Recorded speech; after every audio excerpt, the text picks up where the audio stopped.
बाबु त्यो पछाडि केटी गएको छ सबै अगाडि क्याबिनतिर पठाउँदै यार त्यहाँ फेरि बोकाहरूले सताएर हैरान हुन्छ हाम्रो बसमा कल सेफ्टी त हुनु पर्यो कि नै अगाडि पठाऊ केटीहरू सब अगाडि पठाऊ त्यहाँ केटीहरूलाई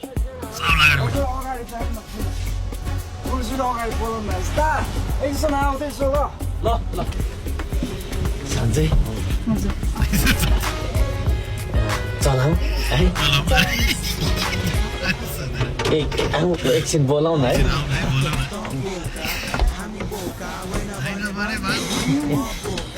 सन्चै हजुर कहाँ हो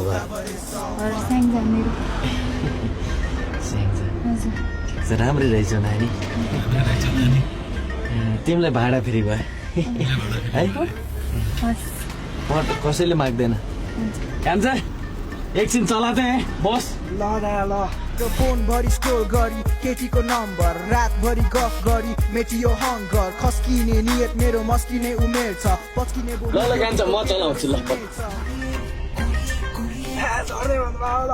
दा माछा झर्ने रोक्नु पर्यो दा ड्राइभर छैन कहाँ जानु भयो तपाईँ ल